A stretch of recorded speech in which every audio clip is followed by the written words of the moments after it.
इस समय सबके मन मस्तिष्क में महाकुंभ बैठा हुआ है।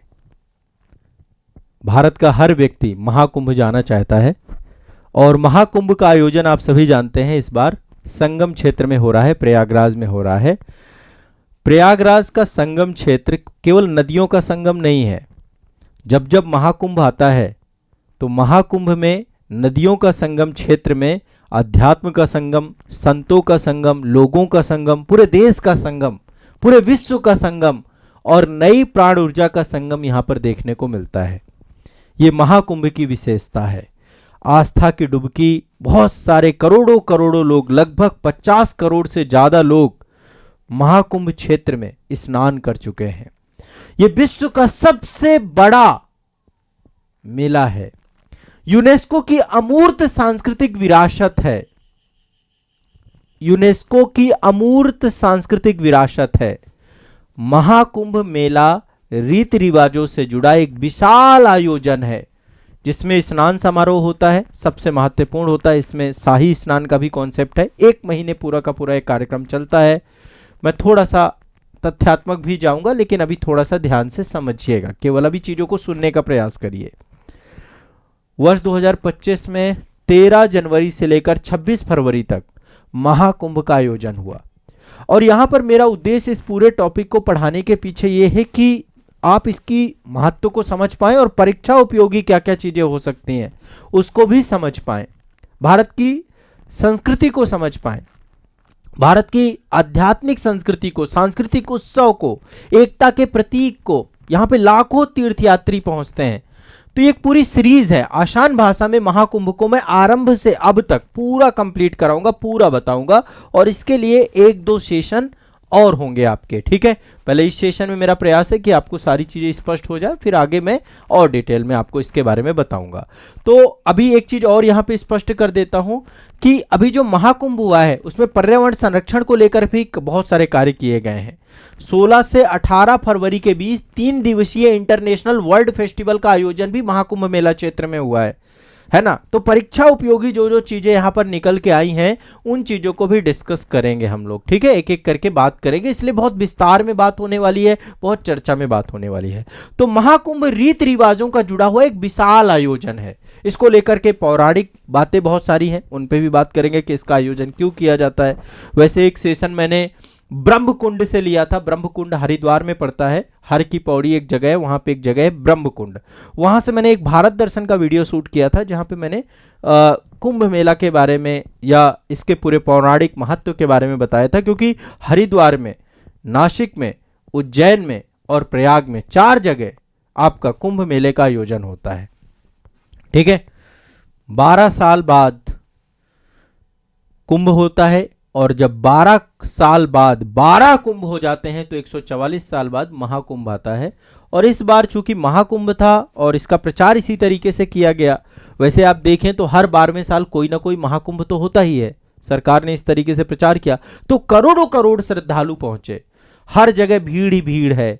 यदि आप एक मैप को देखें, प्रयागराज पहुंचने के मैप को, तो हर तरफ से लोग सिर्फ प्रयागराज पहुंच रहे हैं, चाहे ट्रेनों के माध्यम से हो, चाहे बसों के माध्यम से हो।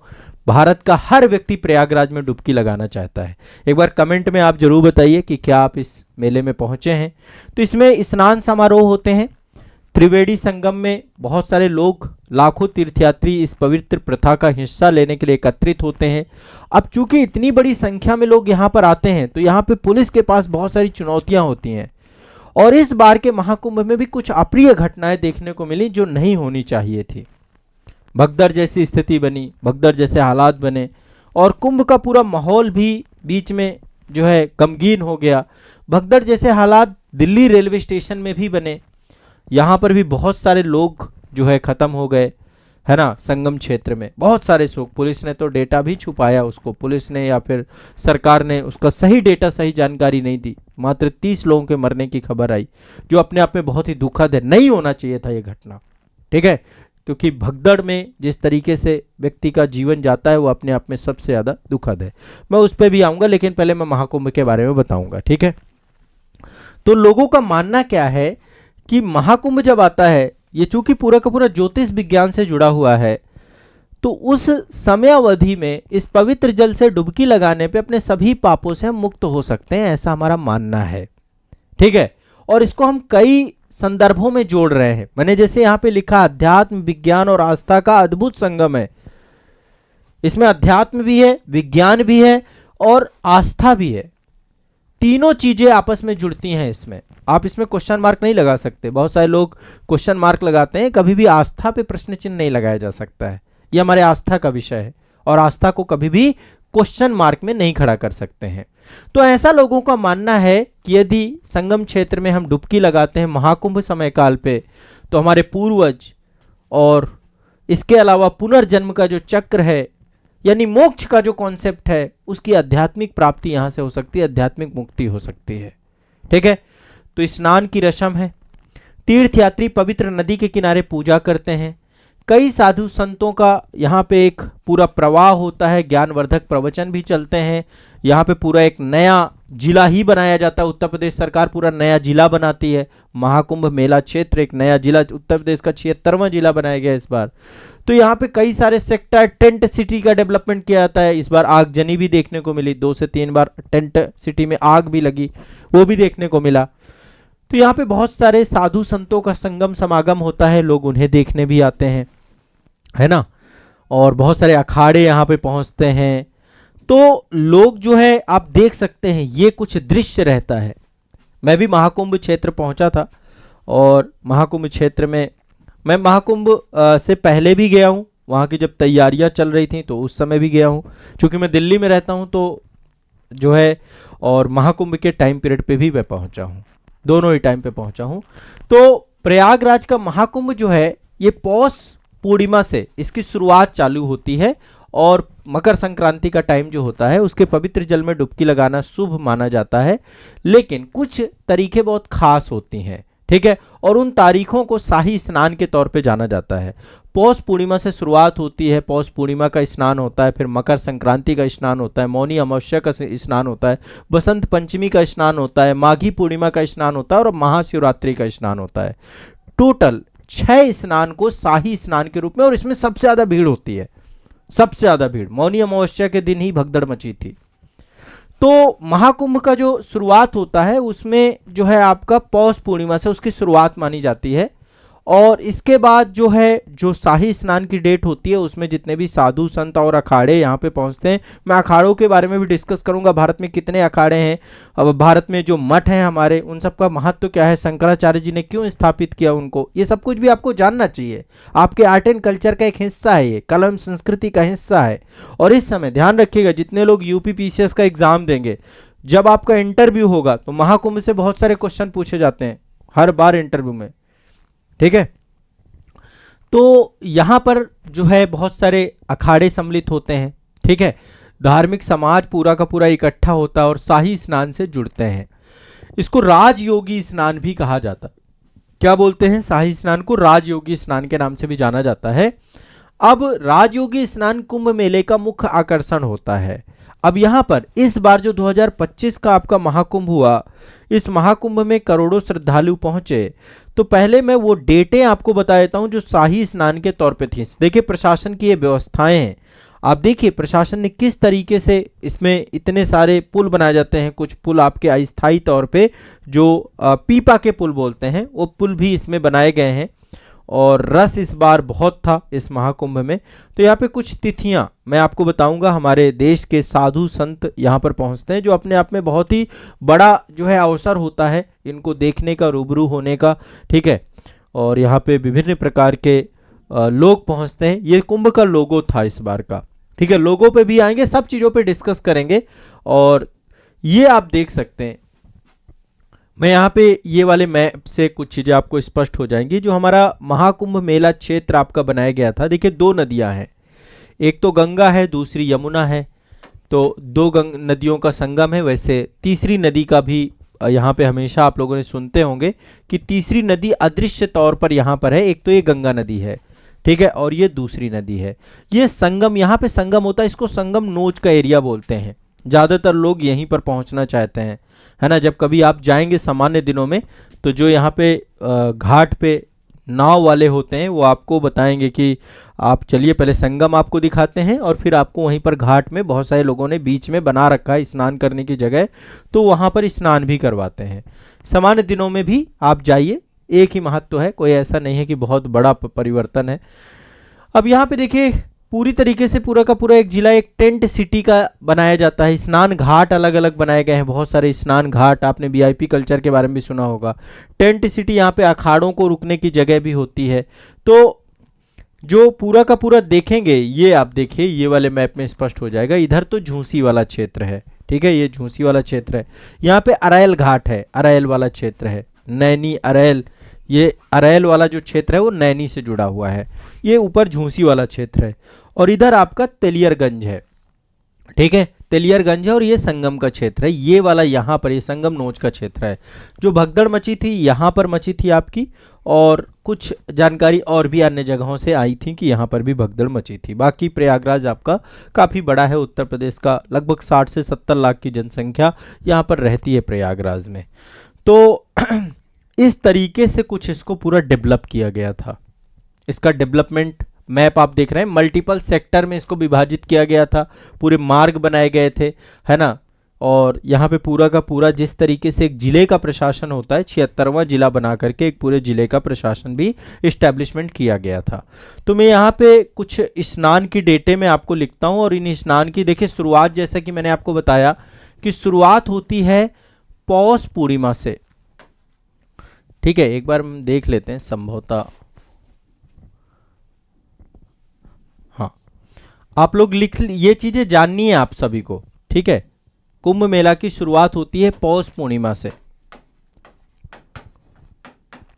पहला स्नान इसी दिन होता है, शाही स्नान या राजयोगी स्नान बोलते हैं इसको, 13 जनवरी को, 13 जनवरी 2025, ठीक है। पौष पूर्णिमा को पहला स्नान। दूसरा स्नान आपका मकर संक्रांति में होता है, मकर संक्रांति 14 जनवरी, मकर संक्रांति का स्नान 14 जनवरी को। तीसरा स्नान मौनी अमावस्या का स्नान है, मौनी अमावस्या, मौनी अमावस्या का स्नान जो है वो 29 जनवरी को है आपका, 29 जनवरी 2025 को हुआ। ये सब संपन्न हो चुके हैं। एक स्नान अभी आपका बचा हुआ है महाशिवरात्रि वाला।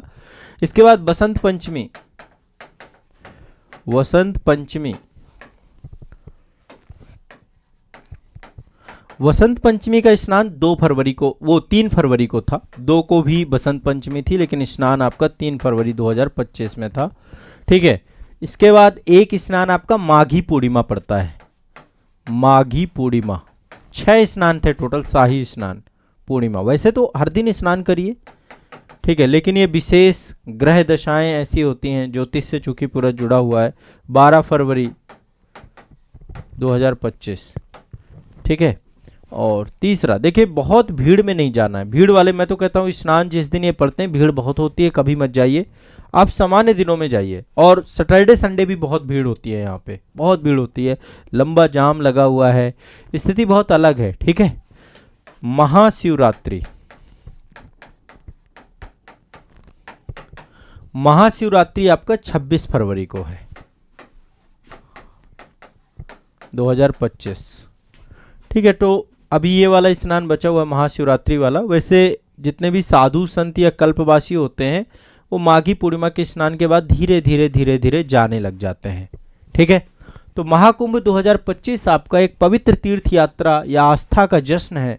दुनिया के हर कोने से लाखों श्रद्धालु यहाँ पहुँच रहे हैं और बहुत खास यात्रा है अपने आप में, बहुत सारे आकर्षण यहाँ पे मिलते हैं और एक अनोखा और भव्य आयोजन है जो कि उत्तर प्रदेश सरकार इसको मनाती है, करती है। हाँ, इस बार का कुंभ मैं कहूँ तो पूरी तरीके से जो है, जिस तरीके से भगदड़ हुई, बहुत सारे लोग मारे गए, उसके कारण से एक सफल आयोजन तो नहीं कहा जाएगा, लेकिन फिर भी सरकार ने पुख्ता इंतजाम किए हैं। भीड़ को संभाल पाना सरकार ने निश्चित तौर पे जो प्रबंध हो सकते थे वो प्रबंध नहीं कर पाई, ठीक है। तो आयोजन 13 जनवरी से 26 फरवरी 2025 तक रहा। इसका आध्यात्मिक शुद्ध संस्कृति उत्सव के एकता के प्रतीक के तौर पे रहा ये। अब यहाँ पे हम एक बात करेंगे कि कुंभ मेला एक्चुअल में कुंभ मनाया क्यों जाता है। तो यहां पर एक चीज दिमाग में बैठा के रखिए, भारत में 4 अलग अलग जगह हैं जहां पर कुंभ का आयोजन होता है। पहला हरिद्वार, हरिद्वार गंगा नदी के किनारे, ये जो हर की पौड़ी है, आप लोग ब्रह्मकुंड वो जगह देख सकते हैं। भारत दर्शन का प्लेलिस्ट पे जाइएगा, मैंने पूरा एक वीडियो वहां पे बनाया है, डिटेल वीडियो बनाया है। भारत दर्शन की वीडियो जरूर देखिए, क्योंकि मैं वहां पे जाकर के उस जगह पे वीडियो बनाता हूं। महाकुंभ का वीडियो भी मैंने सोचा था कि मैं बनाऊंगा, लेकिन मैं बना नहीं पाया। लेकिन अब जब मैं प्रयागराज अब जाऊंगा अगेन, तो वहां पे फिर मैं शूट करूंगा एक पूरा सेशन, क्योंकि अभी भीड़ भाड़ बहुत ज़्यादा थी और मैं इसलिए जो है वीडियो शूट नहीं कर पाया। लेकिन अलग से एक महाकुंभ का वीडियो मैं अलग से बनाऊंगा। तो हरिद्वार के गंगा के तट पर जो है आपका एक आयोजन होता है। दूसरा उज्जैन में क्षिप्रा नदी है, क्षिप्रा नदी के किनारे उज्जैन में महाकाल है, महाकालेश्वर मंदिर है, ज्योतिर्लिंग है भगवान शिव का, बहुत बड़ा जो है उसका जो है आस्था का प्रतीक है हमारा। तो उज्जैन में क्षिप्रा नदी के किनारे महाकुंभ का आयोजन होता है। और नासिक में गोदावरी नदी, गोदावरी को दक्षिण गंगा कहते हैं, गोदावरी को दक्षिण गंगा कहते हैं, नासिक से उद्गम होता है।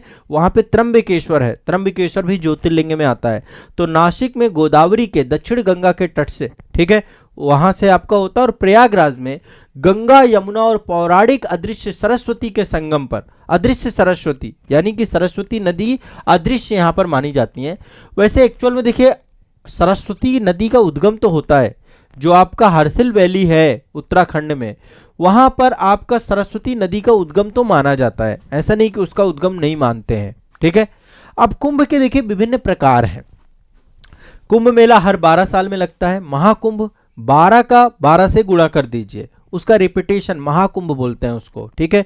तो आप खुद देखिए ना, जो आज से मतलब हर 12वें साल एक महाकुंभ आता है, क्योंकि वो रिपीटेशन चल रहा है आपका, है ना। कुंभ मेला जो आपका है हर कुंभ का, जैसे ये वाला महाकुंभ है, तो अब ये अगले साल जो आएगा वो भी, अगले 12 साल बाद जो आएगा वो भी महाकुंभ ही होगा, क्योंकि वो एक रिपीटेशन में चल रहा है ना। आप खुद देखिए ना, आज से अब आप देखिए 12 साल पहले जो कुंभ था, फिर इससे पहले 12 के 12 रिपीटेशन आप क्रिएट करिए, तो हर, मान लीजिए ये आपका जो अभी वर्तमान का कुंभ है, महाकुंभ मान लीजिए ये है, ठीक है। लेकिन उसके बाद जो 12 साल बाद आया होगा, अब अगला जो आएगा 12 साल बाद, है ना, तो वो भी महाकुंभ होगा। तो एक्चुअल में हर 12 साल बाद महाकुंभ ही होता है, आप ये दिमाग में बैठा के रखिए। हरिद्वार और प्रयागराज में हर 6 साल में अर्ध कुंभ का आयोजन किया जाता है, अर्ध कुंभ भी मनाया जाता है, ठीक है। 12 पूर्ण कुंभ के बाद महाकुंभ मेला 144 वर्षों बाद प्रयाग में मनाया जाता है, ठीक है। तो ये भी आपको दिमाग में, और एक चीज और ध्यान रखिएगा, प्रयागराज में हर साल कुंभ का आयोजन होता है वैसे तो, जिसको हम माघ कुंभ कहते हैं। प्रतिवर्ष जनवरी और फरवरी के महीने में यहाँ पे कल्पवास के लिए बहुत सारे लोग आते हैं। टेंट सिटी पूरी बनाई होती है, वहाँ पे सारी व्यवस्थाएं होती हैं। और प्रयागराज में प्रतिवर्ष माघ मेला लगता है। माघ मतलब जनवरी फरवरी का टाइम पीरियड, उसमें लाखों लोग कल्पवास करते हैं, कल्पवासी होते हैं, ठीक है। बहुत सारे लोग वहां पर जो है कल्पवास के लिए जाते हैं। अब इसका जो ऐतिहासिक पृष्ठभूमि है महाकुंभ के आयोजन को लेकर के, जो आदि शंकराचार्य जी थे, उनके द्वारा महाकुंभ मेले की उत्पत्ति को लेकर के उन्होंने बताया कि पुराणों से इसकी जो है आपका इसके बारे में जानकारी मिलती है। जो हमारे पौराणिक ग्रंथ हैं, एक देवासुर संग्राम हुआ था, और देवासुर संग्राम में जब समुद्र मंथन किया गया, और समुद्र मंथन में अमृत का घड़ा जब निकला, तो अमृत के घड़े के संघर्ष का वर्णन किया गया। और उस घड़े के वर्णन में यह बताया गया कि भगवान विष्णु ने मोहिनी का रूप लिया था, घड़े को राक्षसों से बचाया था। और उसी दौरान मतलब अमृत की 4 बूंदें 4 जगहों पर पड़ी, और उन 4 जगहों में से ये 4 जगह वही हैं। एक हरिद्वार है, ब्रह्मकुंड वाला क्षेत्र, उज्जैन हो गया आपका, नासिक हो गया, और प्रयागराज, जहां पर ये अमृत की बूंदें गिरी, उन अमृत की बूंदों पर जो है उन क्षेत्रों पर कुंभ का आयोजन किया जाता है। तो इसका मतलब पूरा का पूरा पौराणिक महत्व है, ठीक। और कुंभ मेले की यदि हम प्राचीन उत्पत्ति की बात करें, तो कोई ऐसा नहीं कि इसका आयोजन अभी हो रहा है, वर्तमान सरकार कर रही है। मौर्य काल से, गुप्त काल से कुंभ मेले का आयोजन किया जाता था, छोटे छोटे रूप में किया गया, लेकिन इसका शुरुआत मौर्य काल में, गुप्त काल में हुआ। उस समय गुप्त काल के शासकों ने हिंदू धर्म के उत्थान में बहुत काम किया। हर्षवर्धन के बारे में आपने पढ़ा होगा कि राजा हर्षवर्धन प्रयागराज के कुंभ मेले में जाते थे और अपना सर्वस्व दान कर देते थे। तो मौर्य काल में, गुप्त काल में कुंभ का आयोजन किया गया। मध्यकाल जब आया तो चोल शासकों ने, विजयनगर साम्राज्य के शासकों ने, दिल्ली सल्तनत के शासकों ने, मुगल शासकों ने भी इसका समर्थन दिया। ऐसा नहीं था कुंभ हुआ उस समय नहीं, उस समय भी कुंभ था। अकबर के टाइम पीरियड पे धार्मिक सहिष्णुता को बढ़ावा दिया गया और 1965 में नागा साधुओं के मेले में शाही प्रवेश को नेतृत्व करने का सम्मान दिया गया। ठीक है, तो अकबर के द्वारा भी मतलब इसको प्रमोट किया गया। औपनिवेशिक काल में भी कुंभ मेले से प्रभावित होकर के ब्रिटिश शासकों के द्वारा इस उत्सव का अवलोकन किया गया। नहीं मतलब हमारे देश के जो साधु संत समाज हैं, जो हमारे देश के अखाड़े हैं, उन अखाड़ों के द्वारा इसका, क्योंकि साधु संत आज से नहीं है, सनातन जिसका कुछ आरंभ का पता ही नहीं है कब आरंभ हुआ, सनातन जो सदैव से है, तो सनातन संस्कृति के प्रतीक के तौर पे कुंभ हमेशा से चला आ रहा है। ठीक है, 19वीं शताब्दी में जेम्स प्रिंसेप, जिसने जो है आपका अशोक की लिपि के बारे में, ब्राह्मी लिपि को जिसने पढ़ा, उसने जो है अनुष्ठानिक प्रथाओं कुंभ के बारे में बताया, इसके बारे में चर्चा की। लेकिन जब देश आजाद हो गया तो आजादी के बाद से आपको पता है कि भारत की राष्ट्रीय एकता को एकत्रित करने के लिए, देखिए कुंभ को केवल एक संकीर्ण नजरिए से मत देखिए कि केवल धार्मिक आयोजन भर मात्र नहीं है। कुंभ हमारा सांस्कृतिक महत्व है, इसका सांस्कृतिक इंपॉर्टेंस है। तो राष्ट्रीय एकता को बढ़ावा देना, भारत की सांस्कृतिक विरासत के प्रतीक के तौर पे 2017 में यूनेस्को को जो है क्या किया गया, मानवता की अमूर्त सांस्कृतिक विरासत के तौर पे भी इसको घोषित किया गया। मानवता की अमूर्त सांस्कृतिक विरासत की मान्यता दी गई। ठीक है, अब ये कुंभ 2025 जो है ना, बहुत सारे गिनीज वर्ल्ड रिकॉर्ड बना चुका है। सबसे बड़ी यातायात और भीड़ प्रबंधन, विश्व में भारत सबसे ज्यादा आबादी वाला देश है। दूसरे नंबर पे आपका चाइना हो गया है, तीसरे नंबर पे अमेरिका है। अमेरिका की आबादी लगभग 33 करोड़ के आसपास है। कुंभ में 50 करोड़ लोगों को भीड़ प्रबंधन, यातायात प्रबंधन, है ना, ये अपने आप में गिनीज वर्ल्ड रिकॉर्ड है। 50 करोड़ लोगों को स्नान करा दिया गया। इस बार लगभग 65 से 70 करोड़ लोग स्नान करेंगे पूरे उसमें। ठीक है, पूरी की पूरी एक सिटी बनाई जाती है, पूरा का पूरा एक जिला बनाया जाता है, सबसे बड़ा स्वच्छता और अपशिष्ट निपटान तंत्र बनाया जाता है। इतने सारे लोग एक महीने के अंदर आना, कितनी स्वच्छता, कितने ये सब चीजों की व्यवस्था करना। ठीक है, तो ये आपको दिमाग में बैठा के रखना है। क्लियर है?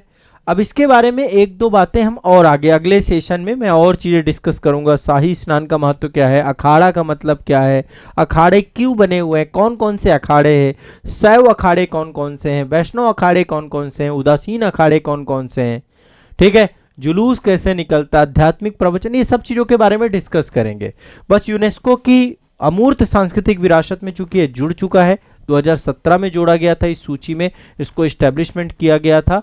और अमूर्त सांस्कृतिक विरासत में वो विरासतों को रखा जाता है जो प्रथाएं, अभिव्यक्तियां, ज्ञान, कौशल, समुदाय, समूह या किसी व्यक्ति अपनी सांस्कृतिक विरासत के हिस्से के रूप में लोग उसे पहचानते हैं, उसको जीवंत रखते हैं। ठीक है, जो मौखिक परंपराएं होती हैं, जो कला प्रदर्शन होता है, जो सामाजिक प्रथाएं होते हैं, जो अनुष्ठान और उत्सव कार्यक्रम होते हैं, उन सबको अमूर्त सांस्कृतिक विरासत के अंतर्गत रखा जाता है। तो भारत में वर्तमान में कुंभ आपका अमूर्त सांस्कृतिक विरासत है। ठीक है, दिमाग में बैठा के रखना इस चीज को। क्लियर है, स्पष्ट है? 2017 में इसको जोड़ा गया था।